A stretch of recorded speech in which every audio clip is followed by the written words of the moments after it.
Hello friends, तो first of all जय श्री राम सभी को।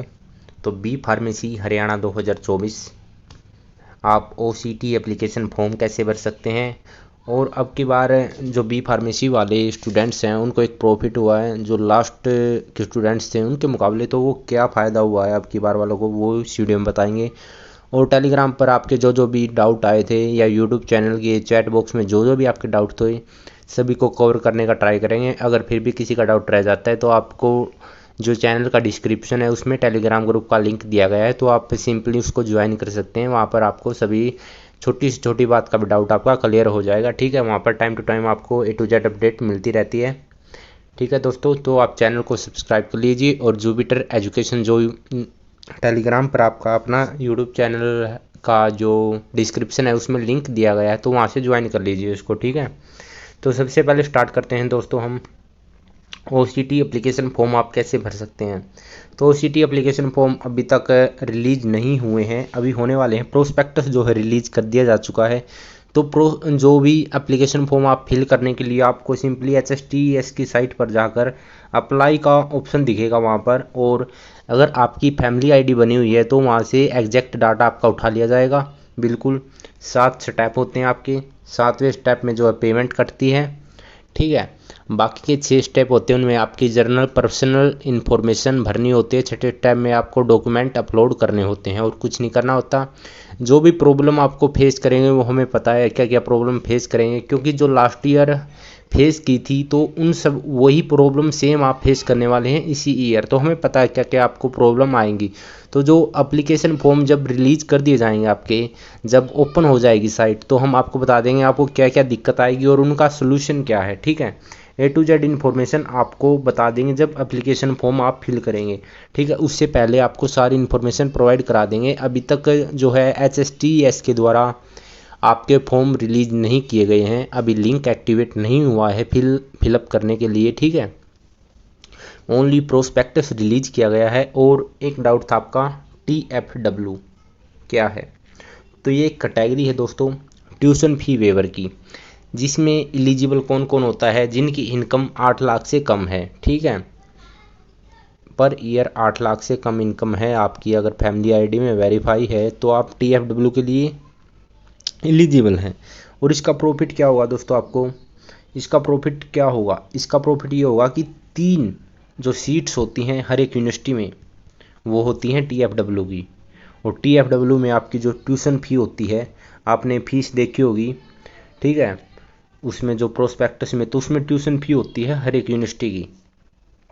किसी की 10,000 होती है, किसी की 23,000 होती है, किसी की कुछ होती है। ठीक है, तो वो ट्यूशन फ़ी आपसे नहीं ली जाएगी, वो आपकी माफ़ कर दी जाएगी। और ये नहीं कि ये फर्स्ट ईयर की होगी, चारों ईयर में से आपकी ये प्रॉफिट आपको मिलेगा। ठीक है, और इसकी अलग से काउंसलिंग होगी। काफ़ी स्टूडेंट्स होते हैं जो इसको सिलेक्ट नहीं करते हैं, जो EWS से बिलोंग करते हैं वो तो एलिजिबल हैं ही, तो आपको इसको ज़रूर सिलेक्ट करना है, इससे आपको प्रॉफिट होगा, प्लस पॉइंट है ये आपके लिए। ओके, उसके बाद दोस्तों हम बात करते हैं आपके बी फार्मेसी वालों को अब की बार प्रॉफिट क्या हुआ है। तो प्रॉफिट ये हुआ है दोस्तों, लास्ट टाइम जो आपकी यूनिवर्सिटी थी 8, अब की बार हो चुकी है 9। लास्ट टाइम भी आपकी जो 9वीं यूनिवर्सिटी थी चौधरी देवीलाल यूनिवर्सिटी जो सिरसा में है आपकी, उसमें आपकी जो है काउंसलिंग हुई थी, लेकिन वो साइट पर नहीं दिखा रहा था, उसकी सीट्स जो है नहीं दिखाई थी, 60 सीट्स हैं उसमें भी।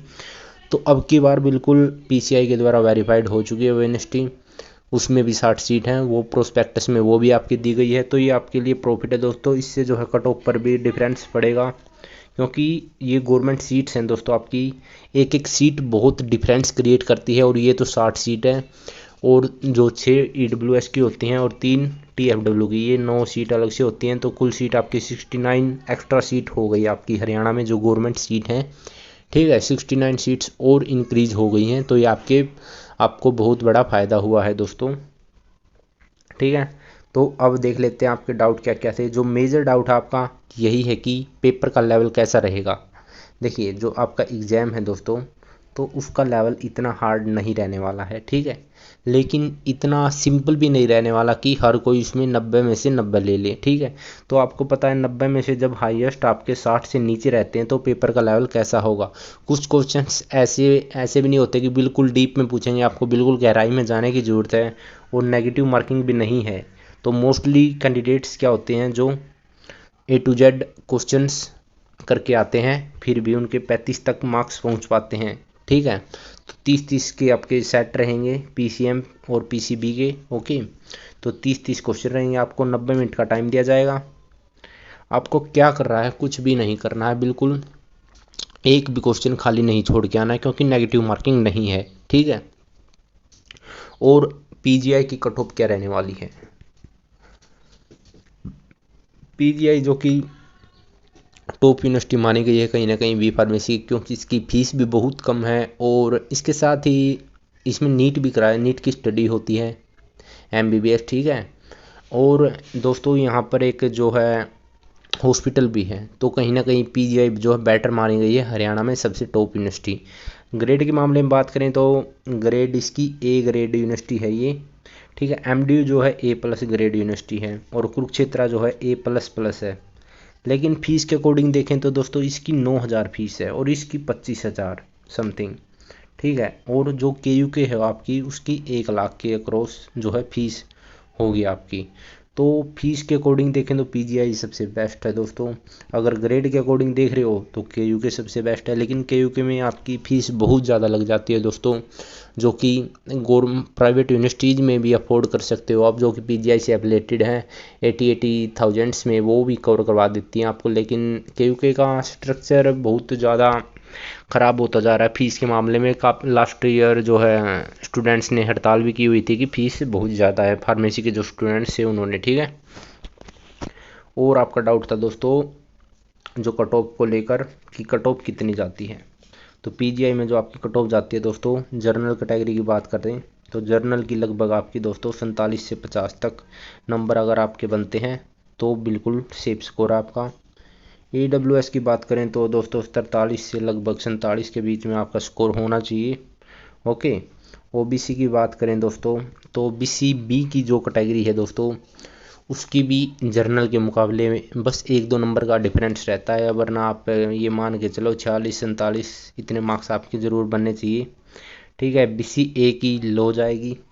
SC की बात करें तो हम SC की दोस्तों 41-42 या इससे 1-2 नंबर ऊपर नीचे हो सकती है, बस इतनी जाएगी, ठीक है।